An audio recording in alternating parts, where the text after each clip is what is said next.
Because to be very honest, it's not easy for the last year. It's a lot of cultural shock, a lot of new challenges that I found personally. And I would say if I share any experience, it's from a friend of Vera.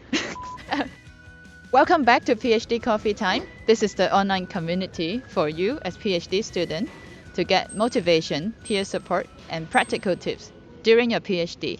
Today, I'm really honored to get more practical tips from David. If you realize the last video, we had collaboration, why PhD students are not hired. David is the expert of that topic, so I'm honored to have him back and also to tell us more about his book. David, how are you and what are you up to these days? I'm doing well. I'm doing a lot of different things. The most exciting is that I've got a new book out. It's called It's a Game, Not a Formula: How to Succeed as a Scientist Working in the Private Sector. And so I'm out publicizing that and continuing to give workshops for scientists who want to work with the private sector, typically either as employees, as entrepreneurs, or as academic collaborators. So I just paid for his bubble tea because I needed his consultation. You're good, by the way. Thank you. We're in Paris again, and I'm lucky he just come visit Paris, choosing this lovely spring weather to work here. So today I'm going to ask you a few tips on how to make me more promotable and more successful in the industry. Because to be very honest, it's not easy for the last year. It's a lot of cultural shock, a lot of new challenges that I found personally. And I would say if I share any experience, it's from a friend of Vera. So I'd like to start with maybe a few struggle and maybe you can give me some tips. So one of the things I talk about a fair amount are some of the stereotypes in the private sector. So there are habits that we develop in an academic research setting, totally normal, totally sensible. They actually are habits that breed success in an academic environment that can lead to challenges in the private sector. And some of this may be some of what you have seen. I tend to think of them as this is what promotes generates some of the stereotypes about PhDs in the private sector. Business people in particular have stereotypes in mind, and all stereotypes have their basis in fact. There are really three big ones that I write about in the book. First, PhDs in the private sector tend not to focus on the right things.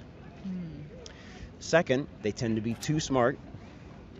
And third, they tend to be slow to decide. And those three are probably responsible for most of the problems. Ouch. It sounds like a personal attack, although I say that for a friend. But yes, I really resonate with these 3 points. To share some experience, a friend of my friend got given a task and that person struggled to stay on what matter. Like if you are given to do a PowerPoint, academic people spend tons of time improving the graphics and tweaking what is the right font and font size, font color. To industry setting, it's really costly to use more time to make something beautiful. And we have to either stick with one template and be efficient using the same one consistently, or just don't spend time on it and just acknowledge it will be uglier, but we don't waste valuable money and time. Yeah, that's a good example. I would generalize it and say we tend to focus on things we find interesting. And it could be whether it's your slides, your graphs, or even just work in the lab that we find interesting. In an academic setting, anything that's novel might end up in a paper somewhere and has value. In the private sector, companies exist to make a profit, and you really need to always be thinking about how do you help your company make money. If you still have problem understanding why this is important to let go of that interesting shiny object, my thinking is you want the company to keep surviving, not to close down because you are inefficient and stubborn about little part, and by the end you will lose your job as well. So I think it's an important reminder for everyone when we have employment. It is important to understand what moves the needle, so to speak, and not to overkill. And that's also my own struggle as well. Yep. The second point you mentioned was being too smart. I also have this same struggle myself because I have been postdoc before, and sometimes when someone came to me for a question, I try to be independent, giving an answer. But I realize in industry, it's more of a teamwork. So people expect you to ask questions when you don't know. They expect you to just acknowledge you don't know something if that's the case, and it's completely fine.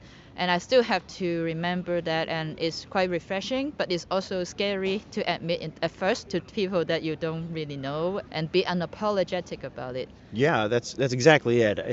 The big problem is in a team environment. That's why it's such a problem in the private sector. So we as PhDs get so used to having to have all the answers. Right. It's a common academic habit, and it's particularly common on our PhD projects, right? We need to stand up at the end of that and know everything about it and have all the answers. And that habit of having to be the smart one, having to know all the answers, really starts to work against us in that team environment. Right. We may be afraid to admit we're wrong. We may be uncomfortable going to somebody else to ask their opinion. Yeah. A common thing that I've heard from managers, an example is, I saw a PhD physicist trying to tell a mechanical engineer how to design a part better, simply because this guy had spent a couple of weeks in the machine shop during his PhD. There's no way they're going to know a better way than a trained mechanical engineer. So, I think that's also come to trust, because when the team member realize you have the problem and they obviously is the expert, and you decided to find your own answer with 5 hours, maybe you do find the same answer in the end, but it would be 5 minutes if you ask that person. And to the company standpoint, you are wasting half a day of your salary on a project, on a track that is not really useful, not adding any value. So that's something I resonate a lot. Not hesitating to ask questions has been something I'm working on, because I also don't want to come across as unintelligent or unprepared or incompetent. But people don't do that to you. They are quite happy you are asking for resources, asking questions. So it is the two-way street. People are also happy to help a lot of time. So yeah, Vera, as you mentioned, it wastes time and money if you go looking for the answer yourself when there's someone else on the team that knows it already. But it's also about building a good teamwork. You mentioned the word trust, right? When you show that you trust that person to give you an answer, you're building a relationship with them, and that is just as important. So not only when you work as a team, not only is it more efficient in saving money, but that's how you build good relationships. So the last stereotype about slow to decide something, I also think is my weakness as well, because I think I was told to have killed the horse, or like I have, is it the right example? Beat a dead horse? Beating the dead horse when something is already double checked and the quality is already good. I will go back and double, triple do the same work. My speed could be faster if I remember not to overkill something. Yeah, and so the decision part of that, where that often comes in the private sector, is, so if you're a technical worker, there's a good chance a manager is looking to you to provide decisions or information about a pathway to go. Let's say, they may say, look, we have 3 different ways we could design this product. I'd like you to look at it and tell us which is going to be the best. And if they come back a couple of weeks later and you say, I don't know yet, I can't make a recommendation, I need 3 more weeks to do more data analysis, to collect more data, do more data analysis. At some point, they're like, look, we don't have that time. I don't need you to be absolutely certain. I just need you to make a recommendation. We need to take a risk here. And we PhDs are not good at that. We want to keep going to find the right answer the way we would do in an academic research lab, right? When you're publishing, you want to be certain. Right. It's a different game in the private sector. We'll have time to work out the bugs, to figure it out. It's you don't have time to be absolutely certain before you move forward, and we tend to be really bad at that. By the way, this is chapter 3 of this book, and I'll put the link down below if you're interested to fully prepare for your next endeavor outside of academia.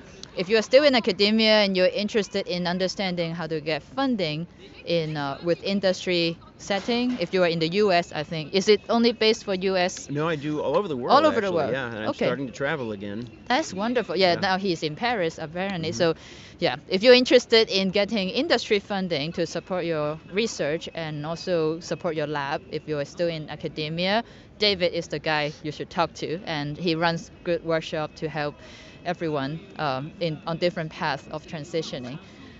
Great, thank you. Thank you for visiting Paris again. Paris love tourists, and please come visit. And we are enjoying nice spring weather, and hope we'll see each other soon again. And Yeah. It's great. Thank you very much.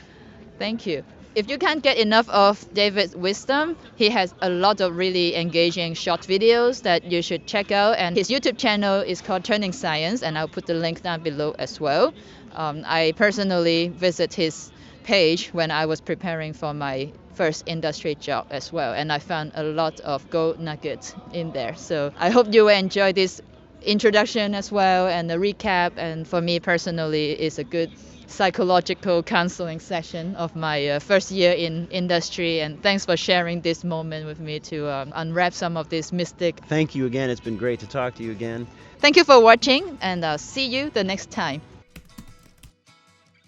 If you're learning something today, please make sure to hit the like button so that it really will help me reach more PhD students out there. Comment below, do you use already some of these tips? And share this with anyone that you're working with so that everyone can progress a little bit more as a scientist. Thank you for watching, and I'll see you the next time.